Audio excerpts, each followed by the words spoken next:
Whatever I might think about myself, I'm normally quite happy to say I'm decent at organising things, which is a bloody good job if you collect card games, because an ever-growing collection is something you're going to have to negotiate. Which is why today's sermon discusses how I store my Marvel champions, and more importantly how I make it quick and easy to get to the table whenever I've got a spare minute to slap a villain in the mush. So at the time of writing, my brain is processing the fact that the Nova and Ironheart double release of hero packs is winging its way to my door, and I don't have a Scooby how I'm going to welcome them into my abode and give them the home they deserve, because to be brutally honest, my core box and backup deluxe expansion box that I use for storage is looking like the pack mule that refuses to turn up for work. Put simply, I know there is literally nothing more I can ask of them. But how do we deal with this dilemma of trying to collect everything? I mean, there are over 50 heroes and villains in the MC verse at this point.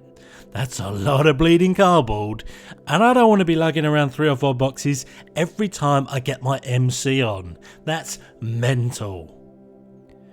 Well, option A is to Chief Brody this problem and get a bigger box. But that is the easy stroke lazy path. There's aftermarket options available for procurement, ranging from lo-fi fold your own boxes that house 600,000 cards, all the way up the price ladder to immaculately crafted wooden boxes with freshly painted varnish. Or you've got option B, which is don't worry about the size of your box. Worry about how you can efficiently organise everything you might need on any given Sunday and put the rest in long-term parking. Either way, you're still going to want to have some sort of system in place for storage, and so no matter how big or small your collection, the best place to start is with the 4 categories of cards you've got to manage. 1 and 2 are the scenario villain signature decks and the modular sets that round out the challenges you'll face. And then 3 and 4 are the hero signature decks that include obligations, nemesis, etc. And finally, the 4+1 types of aspect cards that you round out your deck with. Yes, this is somewhat Captain Obvious, but we need to know what we're working with before we can trim the fat. What's interesting when you take a step back though is that only 2 of those categories are immutable. That is, you cannot mess with them. And that's of course the scenario and hero signature decks. But that leaves the modular sets that are largely optional and the aspect and basic card pools that are something you can cherry pick from. So let's tackle then these pliable pieces of our collection. And to start, I want to digress somewhat, because all this thinking about getting MC to the table quicker made me question the very essence of setting up the game. To me, the weakest parts of the Marvel Champions design were and are the standard and expert modular decks, adding arbitrary randomness in the guise of making it more of a challenge. I look at the 10 cards that make up these 2 sets and I could argue that all but one of them brings nothing more than a top deck straight out of Yawntown. Consider for one the cards that make the villain scheme or attack again. Okay, I concede that you could protect yourself from these instances, keep yourself topped up on health, or make sure the main scheme's not about to max out in case you draw the one card in the deck you don't want to see. But where's the upside or fun in that scenario? It's not like it adds much in the way of tension either. You could play next to flawlessly and still get hosed by one stupid card and feel nothing, empty, devoid of love for the world. Please humour me then as we get even further away from the topic of discussion. But one of the most important balancing acts for most any card game is the ratio of luck and skill required to be good at it. And for sure, Marvel Champions absolutely rewards good play more than it punishes bad luck. But every scenario's signature cards have its own fair share of curveballs and rug pulls to satisfy even the most crazed tension seeker. So why the need for these little pygmy decks? Just to make things harder in an inconsistent fashion? There had to have been a better way. Now, I'm aware that playing without either of these decks makes both standard and expert difficulty comparably easier, so it's not a perfect solution. But maybe it makes the transition from standard to expert an easier jump to make if you've only got to tackle the more linear increase in difficulty that the villain stages provide. You've still then got heroic modes where you draw more encounter cards available to you if you're hardcore. The only problem is that Shadows from the Past and Heroes Nemesis decks are rightly an integral part of the game. Well, what better way to supplement a thinned out encounter deck than to just shuffle the 5 Nemesis cards into the deck during setup? Yes, that makes the game easier again because most of the Shadows of the Past draw involve grabbing a Nemesis and a side scheme for you to chew on. But seriously, hands up, how many of you get any sense of extra satisfaction when you beat a scenario when every so often you get a Nemesis up in your grill? That's right, Tumbleweed. Why not make it so that they or their influence is always lurking in the deck, ready to do its thing? Anyways, that's just my 2 pennies worth on the subject, and if you think I'm a heretic and or a lunatic, well, I'm only saving you a few cards of space and an extra few seconds of time porting the difficulty sets from deck to deck between games anyway. I should also say that this is a point of view that comes from a place of someone that plays way too many different games, plus one. So I'm always about the separating the wheat from the chaff in order to get to the table quicker. Now, what I'd really like to do at this point, as you let my radicalism make you angry, is to realise how far we've come since the core set villains of Rhino, the Claw and Ultron, when they were the only mischief makers to play against. And now we have a staggering 28 villain scenarios that you can unlock with cold hard cash.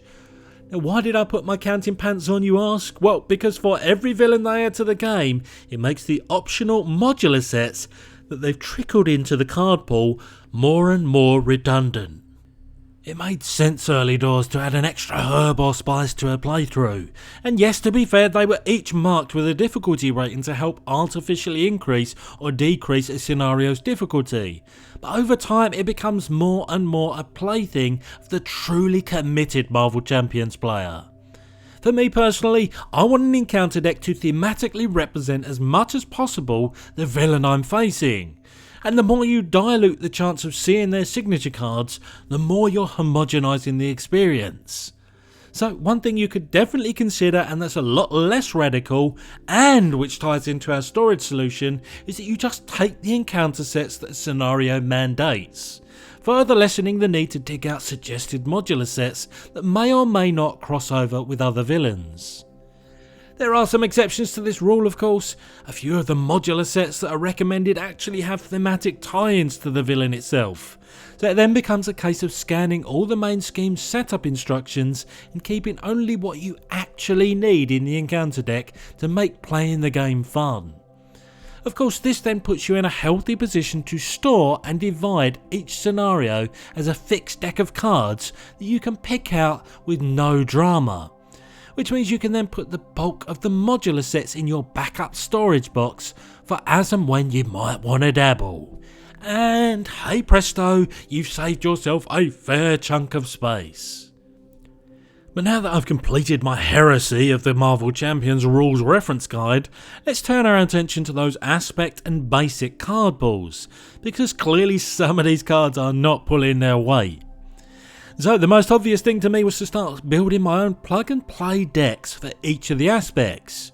Remember, this guide is just as much about getting to the table quick sharp than it is slimming down your primary and mandatory cards for storage.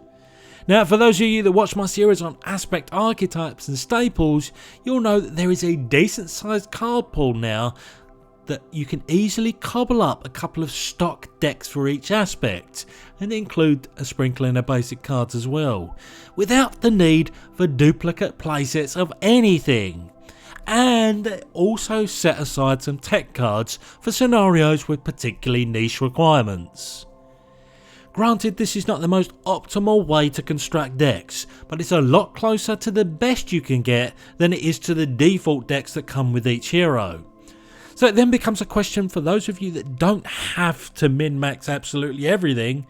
Do you want a deck that's fine-tuned to within an inch of its life and that synergizes perfectly with your chosen hero and matches up nicely with a villain? Or do you want the next best thing and a catch-all solution that allows you to get more games in? Well, if you choose the latter, you've saved yourself an absolute tuck fun of space, because if like me you have each and every aspect and basic card ever printed, it's going to take up the whole of a deluxe expansion box just by itself. And unfortunately the process of creating these plug and play decks does become a bit too involved for today's video, but that's something we will absolutely delve into at some point soon. So now that we've slimmed down this gigantic pool of cards to something a bit more manageable, we still need to organise it.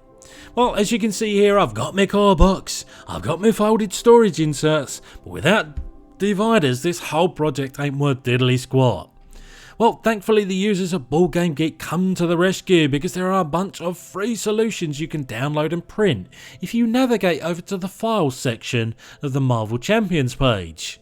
But if that's a little bit too much like hard work, there's also a number of third-party sellers on sites like Etsy that can accommodate your needs as well. And as you can see then, I'm able to cram just about everything that we talked about so far into just one sweet looking core box. And my oh my, does that make it easier for me to sneak a quick game in. And I love my setup for that reason. So as we edge towards the conclusion of today's trip down organisation lane then, it's important to point out that so long as they keep printing new X-Packs for the game, the more even my little core box setup is going to be insufficient. So please remember today was about adapting to a problem. That being making the most efficient choices in how you store your cards, and doing so in the spirit of getting set up in the shortest amount of time humanly possible. Yes, you might despise the idea of messing with the core fundamentals of the game, no problem. The more controversial approaches I've proposed don't save you much space anyway, so the advice is sound whichever way you want to play the game. I do at the very least hope you found some or all of this helpful, and keep an eye out for further exploration of plug and play X-Pack decks. Alas, I've been the voice in your head, and this video has ended.